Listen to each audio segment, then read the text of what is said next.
sound really fine 아무렇지 않은 척 아무도 모르게 조심하는데 또 티가 났나 봐 sound really fine 너와 함께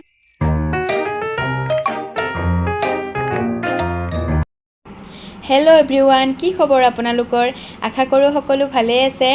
মই আজি ভাবিছো পনীৰ বনাও বুলি ঘৰতে তাৰ কাৰণে মই গাখীৰ লৈছো আৰু গাখীৰখিনি ফটাবলৈ লৈছো ইয়াতে আৰু তাৰ কাৰণে মই ব্যৱহাৰ কৰিছো ভিনেগাৰ অকনমান নেমু চেপি দিছো নেমু বেছিকে নাছিলে মোৰ ওচৰত সেই কাৰণে ভিনেগাৰেৰে কাম চলাইছো ভিনেগাৰ দিলেও ধুনিয়াকে ফাটি যায় আৰু দেখিছেনে কিমান ধুনিয়াকে ফাটিছে গাখীৰখিনি আৰু এখন ধুনিয়া কোমল বগা কাপোৰত মই এইখিনি সেকি লম গাখীৰখিনি আৰু ইয়াতে ওজন থকা বস্তু এটা দি মই এনেকে থৈ দিছো যাতে পানীখিনি শুহি যায় আৰু শুকালেহে টান হ'ব সেই কাৰণে এদৰে থৈ দিছো অলপ সময় ফ্ৰিজত থলেও হয় আৰু এইখিনি হৈছে গৰু গাখীৰ এইখিনি মই দৈ কৰিবলৈ থৈছো আৰু অলপ থম বাৰু এতিয়া এইখিনিয়ে থৈছো এয়া দেখিছেনে এনেদৰে মই বয়াম এটাতেই থৈ দিছো এনেকেও ধুনিয়া দৈ হয় দেখাম বাৰু পিছত আৰু পনীৰৰ কাৰণে মই বিলাহী এনেদৰে মিক্সি জাৰতে পিছি লৈছো অলপমান আৰু ইয়াতে লৈছো পিয়াজ কেইটামান কাজু বাদাম এনেদৰে নহৰু আদা এনেদৰে পিছি লৈছো ইয়াতেও অকনমান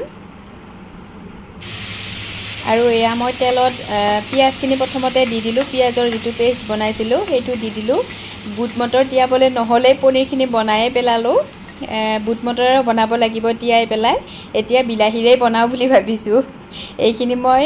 অলপ সময় ভাজিম মানে তেলটো বিৰিঙি উঠিছে দেখিছেনে অকনমান তেলটো বিৰিঙি উঠালে মই ভাজিছো এইখিনি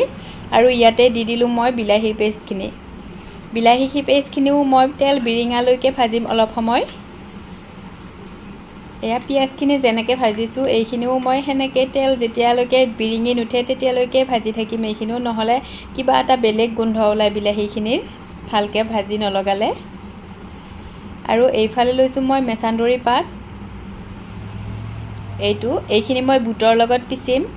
ইয়াৰেও মই বস্তু এটা বনাম দেখাম ৰব এয়া বুট লৈছো বুট মগু আছিলেই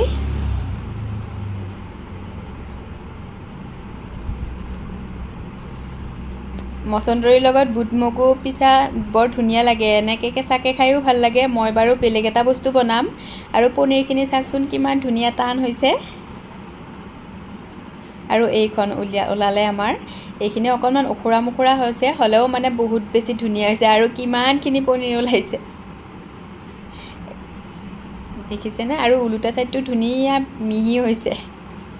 এতিয়া মই কাটি লওক সৰু সৰুকে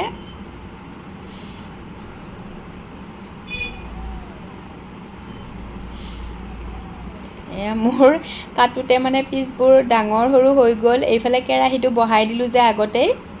তেল গৰম হ'বলে সেই কাৰণে মই লৰালৰিকে কাটিব লগা হ'ল এয়া দেখিছেনে কিমানখিনি পনীৰ ওলাইছে সেইখিনি গাখীৰতে বহুত পনীৰ ওলাইছে আৰু পিছবোৰ মানে সৰু ডাঙৰ হৈছে কিন্তু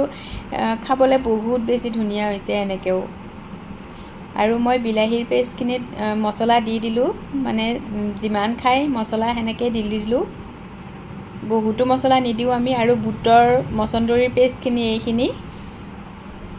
এইখিনিও হৈ গল আৰু পনীৰখিনি দেখিছেনে কিমান মই লৰাই আছো তথাপিও নাই ভঙা মানে ধুনিয়া হৈছে পনীৰখিনি অকনমানো নাই ভঙা আৰু এয়া বিলাহীৰ পেষ্টখিনি মই ভজা হলত পানী দি দিলো আৰু অকনমান উতল অহাত পনীৰখিনি ইয়াতে দি দিলো এতিয়া এইখিনি মই অকনমান মানে শুকাই খেৰাম পানীখিনি আপোনালোকে যিমানটো হিচাপত ৰাখে সিমানটো হিচাপতে ৰাখিব পাৰে ময়ো মানে গ্ৰেভি হিচাপত ৰাখিম পানীখিনি শুহি যোৱা অলপ সময় উতলিব দিলো এনেদৰে আৰু এইফালে বুটৰ যে চাটনিখিনি বনাইছিলো মানে পিচি লৈছিলো সেইখিনিৰ মই পকৰি বনাই আছো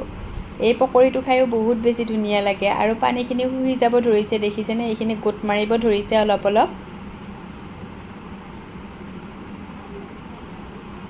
এয়া পুৰা গোট মাৰিব ধৰিছে আৰু এয়া আমাৰ পনীৰ বিলাহী ৰেডি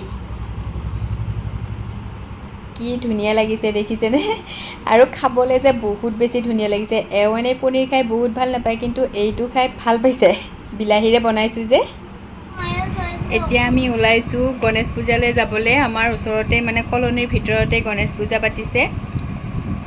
যোৱাকালিৰ পৰাই হৈছে দুদিন হ'ব যোৱাকালি আৰু আজি যোৱাকালি বৰষুণ দিলে সন্ধিয়া সময়ত আৰু যাবলৈ নহ'লে সেইকাৰণে ভাবিছোঁ এতিয়াই যাওঁ বুলি আৰু তাকে ওলাই আছোঁ এইফালে বেটাও ৰেডি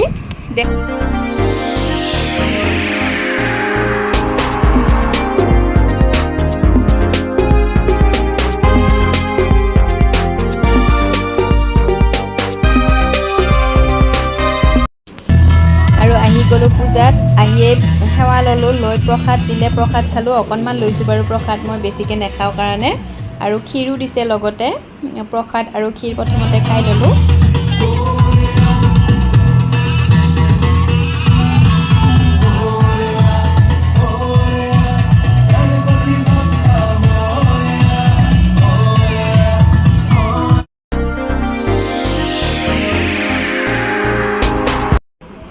আৰু তাৰপাছত খালোঁ খিচিৰিৰ লগত পাপৰ দিছে আচাৰ দিছে বৰ ধুনীয়া লাগিছে খাই খিচিৰিখিনিও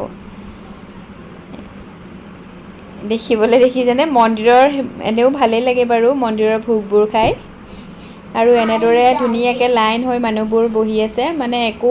হেৰি নায়েই মানে হেঁচা ঠেলা এইবোৰ আৰু আমাৰ আহোঁতেও অকণমান সোনকালে আহিলোঁ সেইকাৰণে মানুহ হোৱা নাই লাহে লাহে হ'বহে ধৰিছে এতিয়া মানুহবোৰ দেৰিলৈকে বহুত মানুহ হ'বগৈ আৰু এয়া ফটো উঠিলোঁ কেইকপিমান আৰু মণ্ডপটো দেখিছেনে ইমান ধুনীয়াকৈ সজাইছে মানে ইয়াতেই যেন থাকিম সেনেকুৱা লাগিছে ঘৰলৈ যাবলৈ মনেই যোৱা নাই বহুত ধুনীয়া লাগিছে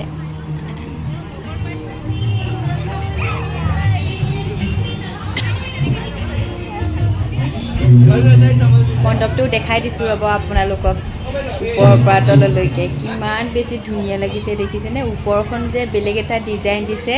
আৰু মূৰ্তিটো বহুত ডাঙৰ আনিছে গণেশৰ মূৰ্তিটো আৰু ছাইডত এনেদৰে ডেক'ৰেট কৰি দিছে ইমান ধুনীয়া লাগিছে মানে ভিতৰখন সোমাই আৰু এইফালে ছাইডত ক্ষীৰৰ ব্যৱস্থা কৰিছে মানে সেৱা কাঢ়িয়ে ক্ষীৰখিনি লৈ যাব পাৰি এনেকৈ দি পঠিয়াইছে প্ৰসাদ আৰু ক্ষীৰ আৰু ইয়াতো গণেশ পূজা পাতিছে এইটো মন্দিৰ হয় আমাৰ কলনীৰ ভিতৰতে হয়